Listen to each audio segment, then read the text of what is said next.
잃어버린 날 찾으신 오 그 사랑, 오 그 사랑, 독생자 예수 자유케 하네.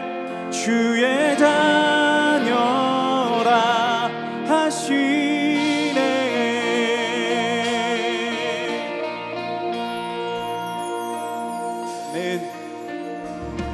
내 모든 죄에 속하신 주의 은혜, 나 죄 아래 있을 때 나를 위하여 죽으신 예수, 독생자 예수 자유케 하네. 주의 자녀라 하시네. 아버지 집에 거할 곳 있네. 주의 자녀라 하시네. 택하시고 지키시며 날 자녀라 하시네. 그의 소유 삼으시고 날 자녀라 하시네. 택하시고 지키시며 날 자녀라 하시네. 그의 소유 삼으시고 날 자녀라 하시네. 날 자녀라 하시네. 독생자 예수 자유케 하네. 주의 자녀라 하시네. 아버지 집에 거할 곳 있네. 주의 자녀라 하시네. 아버지 집에 거할 곳 있네. 주의 자녀라 하시네.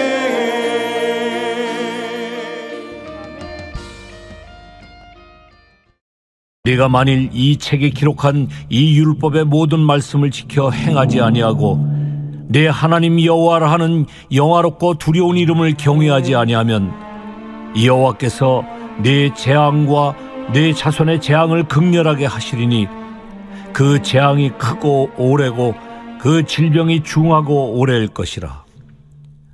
여호와께서 네가 두려워하던 애굽의 모든 질병을 네게로 가져다가 네 몸에 들어붙게 하실 것이며 또 이 율법책에 기록하지 아니한 모든 질병과 모든 재앙을 네가 멸망하기까지 여호와께서 네게 내리실 것이니 너희가 하늘의 별같이 많을지라도 네 하나님 여호와의 말씀을 청종하지 아니하므로 남는 자가 얼마 되지 못할 것이라.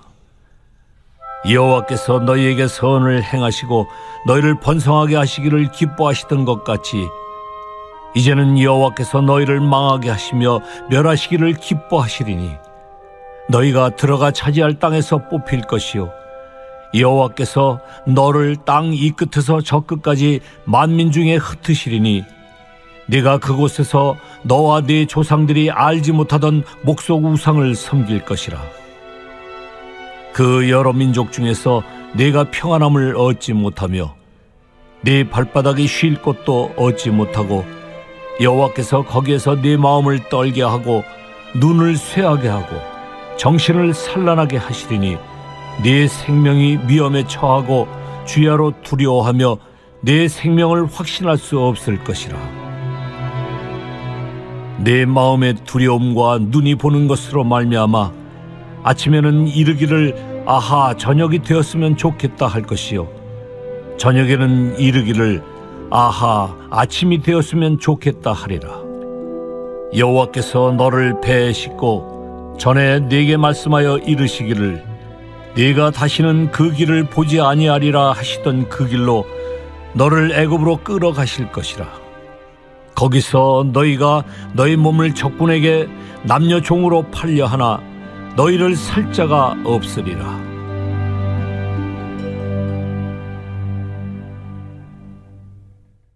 오늘도 새벽을 깨운 더사랑의 모든 성도님들께 하나님께서 말씀을 통한 은혜 주실 줄로 믿습니다. 오늘 함께 보신 말씀은요, 이 만약이라고 하는 조건문으로 시작합니다. 내가 만일 이 율법의 모든 말씀을 지켜 행하지 아니하면 이라고 하죠.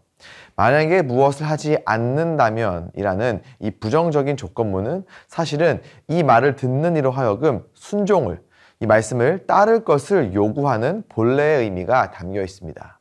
즉 본문은 안 지키면 이러한 징계와 벌을 받는다라는 이 형벌의 중심을 두는 것이 아니라 이 말씀을 듣는, 이 말씀을 받는 이들로 하여금, 이스라엘로 하여금 율법에 대한 순종, 결국에는 여호와를 경외할 것을 강조하고 있는 것입니다. 그래서 기록된 재앙의 범위와 대상이 넓게 그리고 강하게 기록되어 있는 것을 볼 수 있습니다. 재앙의 대상을 보면은요, 59절에 너 그리고 내 자손으로 나오며 나아가서 재앙이 크고 오래 갈 것을 이야기합니다. 여기서 재앙이 크다는 것은 이 재앙의 규모를 의미하기도 하지만 재앙의 정도가 심각하다는 것에 무게를 더 두고 있습니다. 이어지는 말씀을 보면은 형벌로서의 질병이 기록되어 있는데요. 이 질병에 대해서도 중하고 오래일 것 이렇게 기록되어 있습니다. 59절을 보면은 이 형벌 아래에 있는 재앙과 질병에 대해서 모두 오래라고 하는 표현으로 기록을 하고 있는데요. 두 차례나 사용이 되었습니다. 이것은 재앙이 상당히 오랜 기간 지속될 것을 의미합니다. 또한 이 오래라고 하는 단어가 우리가 잘 아는 아멘에서 파생한 명사인데요. 이렇게도 해석할 수 있습니다. 형벌, 이 재앙과 질병이 진실로 임할 것이다. 그래서 이렇게 정리를 또 해볼 수가 있을 것 같습니다. 만약 이스라엘이 하나님의 율법을 지키지 않는다면, 여호와를 경외하지 않음으로 인하여 기록된 율법을 행하지 않는다면 이스라엘에게 재앙이 진실로 반드시 임할 것이며 형벌로 내려질 질병은 광범위하게 미치며 상당히 심각하면서도 오랜 기간 지속될 것이다. 섬뜩합니다. 심지어 이스라엘이 겪을 수 있는 이 질병에 대해서 60절 말씀은 애굽의 모든 질병이라는 말로 수식하고 있습니다. 우리가 잘 아는 것처럼 하나님께서는 모세를 통하여 애굽 땅에 10가지 재앙을 내리셨습니다. 이스라엘 백성들은 그것을 보고 또 들었습니다. 다시 말해서 이스라엘에게 있어서 애굽의 모든 질병은 그들이 경험한, 그들이 상상할 수 있는 가장 힘들고 아프고 무서운 형벌의 대명사라고 할 수 있습니다. 이 애굽의 모든 질병을 내게로 가져다가 내 몸에 들러붙게 하실 것이라고 말씀은 이야기합니다. 아마도 당시 이스라엘은 애굽에 내린 재앙은 국가를 멸망시키지는 않았지만 이 말씀을 통하여서 자신들 이스라엘에 내릴 재앙은 멸망하기까지 임할 것을 짐작했을 것입니다. 재앙의 절정은요, 아마도 63절에 기록된 너희가 들어가 차지할 땅에서 뽑힐 것이라는 말씀일 것 같습니다. 이 말씀이 참 무서운 이유는 지금 이스라엘은 아직 그 땅에 들어가 차지하지 않았습니다. 완전하게 차지하지 않았습니다. 그런데 그런 이스라엘에게 하나님께서는 들어가 차지할 땅이라며 그들로 하여금 약속의 땅에 들어갈 것을, 그 땅을 차지할 것을, 그들이 땅을 차지하게 될 것을 은근하게 알려주십니다. 하지만 그 땅에서 뽑힐 것, 즉 가나안 땅에서 추방당할 것도 동시에 명시해 주십니다. 가나안을 약속하신 하나님께서 추방이라는 형벌에 대해서도 가능성이 아니라 명백한 사실로서 이스라엘에게 이렇게 각인시켜 주시는 것입니다.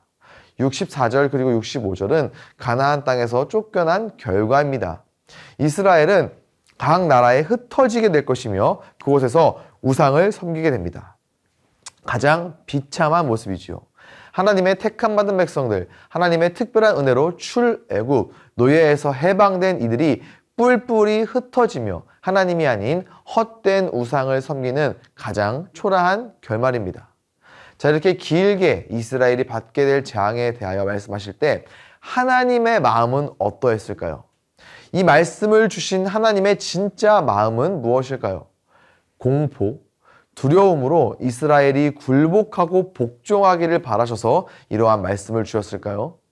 이스라엘이 실제로 이와 같은 재앙을 받을 때 그들을 바라보시는 하나님의 시선과 마음은 어떠했을까요? 꼴 좋다, 좀 더 혼나봐야 하는데 라며 괘씸히 여기고 또 그 마음 가운데에 시원한 그러한 마음이 있었을까요? 우리 하나님은 그런 분이 아니십니다. 이스라엘이 가나안에서 쫓겨나 포로 생활을 할 때 그 모습을 보시며 하나님께서는 안타까우셨을 것입니다. 그래서 회복을 약속하신 것이죠. 우리 하나님은 공포의 대상이 아니라 경외의 대상입니다. 생색내시는 분이 아니라 사랑 그 자체이신 하나님이십니다. 만약 이스라엘을 공포로 지배하길 원하셨다면 과연 우리의 구원을 위해 아들을, 예수님을 내어주셨을까요? 아닙니다. 너희가 나를 벗어나면 이러한 재앙을 내릴 것이다 라는 경고의 마음으로 하신 말씀이라기보다는 너희가 나를 벗어나 이러한 재앙을 겪게 될 것이 나는 너무 마음이 아프다. 보기 힘들다.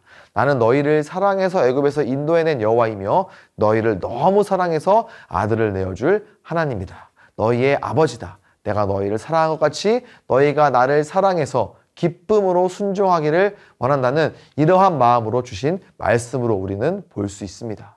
우리는 이 사랑을 압니다. 예수님을 통해서, 복음을 통해서 이 사랑을, 하나님 아버지를 누리고 있는 사람들이기 때문입니다. 그래서 오늘 말씀을 이렇게 적용하면 좋을 것 같습니다.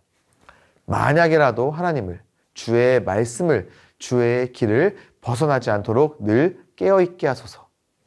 만약 하나님을 벗어났다 할지라도 속히 주께로 돌아오게 하소서. 만약 벗어남으로 인하여 하나님의 회초리가 있다 할지라도 그마저도 우리를 향한 하나님의 사랑임을 깨닫고 주님 품으로 돌아올 수 있도록 영적인 민감함을 허락하여 주시옵소서. 이렇게 기도하며 날마다 겸비되는 주님의 백성, 주님의 자녀로 살아갈 수 있기를 우리 주 예수 그리스도의 이름으로 간절히 축원합니다. 이 시간 함께 기도하실 때 이렇게 기도하시면 좋을 것 같습니다. 언제나 주님 앞을 떠나지 않는 신실한 주의 자녀 되게 하소서. 또 기도하실 때 삶의 어느 순간에도 나를 향한, 우리를 향한 하나님의 사랑을 의심치 않게 하소서. 마지막으로 그리스도인으로서의 길을 벗어나 우리를 부르시는 하나님의 손길에 감사로 반응하게 하소서. 기도하는 이 새벽 될 수 있기를 소망합니다. 함께 기도하시겠습니다.